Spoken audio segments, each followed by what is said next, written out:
65. 면은 남편이 국회의원이 되었어도 시어는 크게 달라지지 않았다. 그건 남편 학수는 물론 자신도 원했던 삶의 방식이었다. 남편도 그랬다.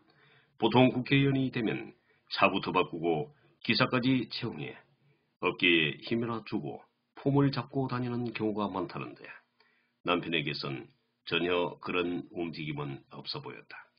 선거 전에 공약했던 대로 공약 이행에 신경을 쓰고 의정 활동에 대한 준비로 각종 참고 자료와 책을 사들고 공부하고 연구하여 남들이 보기엔 가로늦게 대학원에 진학한 이웃집 아저씨 같아 보였다. 거기다 자신이 낄 자리, 아닌 자리를 확실히 구분했다. 대표적인 경우가 시도 때도 없이 보내오는 결혼 청첩장이나 상갓집 초청에도 자신이 사전에 친분이 있는 자리가 아닌 경우 일일이 응하지 않았다. 결국 그런 일들이 쓸데없는 정치 비용을 높이게 하는 가장 큰 폐단으로 생각하는 눈치였다. 남편 사무실로 마치 사람들이 자신이 표를 찍어준 은혜를 갚아야지 하는 식으로 잘 알지도 못하는 사람들로부터 한 달이면 수십 통의 청첩장이 쌓이곤 했다. 새삼 그런 남편을 지켜보면서 미연은 자신은 참 괜찮은 남자를 만났다는 생각을 가게 되었다. 그러던 어느 날 민건으로부터 한 통의 전화를 받았다. 그렇지 않아도 선거가 끝나고 나면 한 번쯤은 만나야지 하고 생각하고 있었는데 자꾸만 미루고 있던 참이었다. 그렇게 뜸을 들인 이유는 뭐니 해도 지난 선거 때 너무 과열된 분위기에 휩쓸려 자신도 박은영에 대한 폭로전을 하고 난 이후 인간적인 미안함 때문이었다. 어머, 민건씨 반가워요. 그렇지 않아도 제가 먼저 연락을 하려고 했는데 예, 알겠습니다. 그렇게 해요.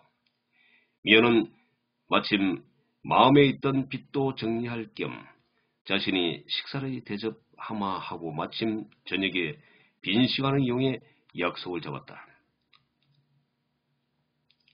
잘 지내셨죠?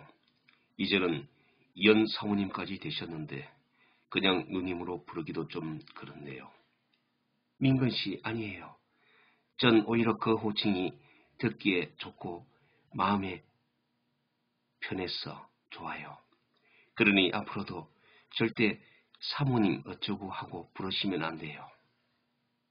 일단 알겠습니다. 참, 누님, 저 이번 추석 때 예장 친구랑 어머니 산소에도 다녀왔습니다. 다음 달 결혼하기로 날짜까지 잡았어요.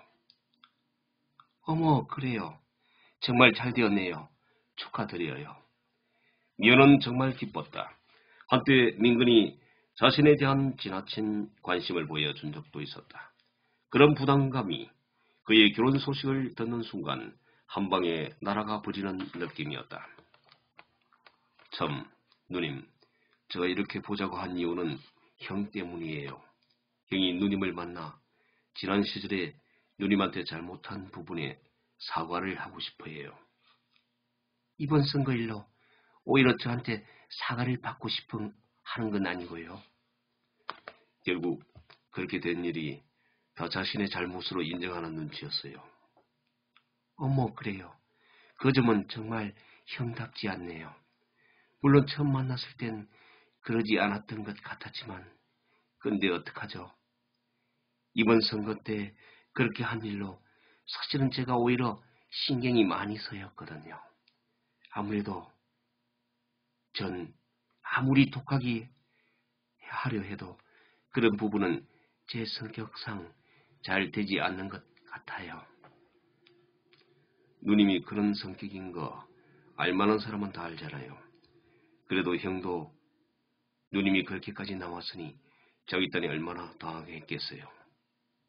민건씨, 사람의 마음이란 정도의 차이는 있겠지만 한 번 얼어붙고 나면 다시 이전처럼 돌리기는 참 힘든가 봐요. 물론 세월이 지나면 망각하는 경우도 있으니 시기도 중요한 것 같고요.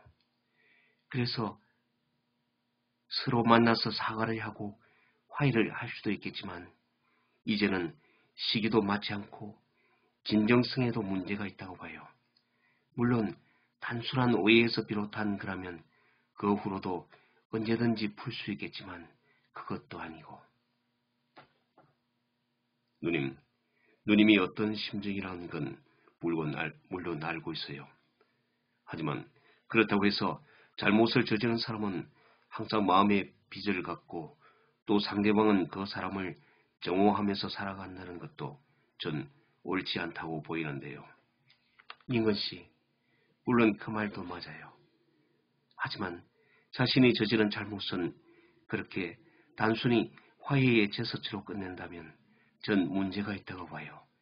차라리 그럴 바에야 수양을 한다 생각하고 살아가면서 속죄의식을 갖는 게 오히려 올바른 방법일 거란 생각이 들어요. 그런 의미에서 본다면 저도 형에게 이제는 많은 속죄의식을 느끼며 살아가야 할 것 같네요. 민건은 이제 어떤 논리로도 그녀를 설득시킬 수 없겠다는 생각이 들었다. 그만큼 형에 대한 그녀의 정오심은 오랜 세월에 걸쳐 뿌리 깊게 고착되어 있다고 볼 수 있었다. 그녀와 헤어져 돌아오면서 많은 생각이 머리를 스쳐갔다. 그 중에도 자신이 저지른 잘못은 수양하는 심정으로 속죄를 하며 살아가야겠다는 말이 가슴에 와닿았다. 민글은 기갓길에 어머니가 입원해 있던 병원이 보이자 차를 주차시키고 건물로 들어섰다. 어머니가 이곳에 돌아가신 후로 한 번도 발길을 해보지 못한 곳이었다. 하지만 오늘은 왠지 어머니의 흔적을 느끼고 싶었다. 어머니가 머물렀던 병실을 향해 터벅터벅 걸어갔다. 어디선가 민건아 하고 어머니가 뛰쳐나올 것만 같다. 자꾸만 주변을 두리번거렸다. 네, 이상으로 저작 직접 낭독으로 진행했던 소설 천사의 분노를 마칩니다. 그동안의 성원에 감사드립니다. 저로서는 새로운 시도와 도전이었지만 처음이었던 만큼 부족한 점과 아쉬움이 더욱 생각나는 나날이었습니다. 동영상 한 편 제작에 2시간 이상 소요되는 제 나름 힘들고 고생스러운 순간이었지만 한편으론 제 글을 소개한다는 보람으로 인내하고 보람도 있었던 나날이었습니다. 다음에 더 좋은 글과 영상으로 찾아뵙겠습니다. 그동안의 성원에 다시 한번 감사드립니다.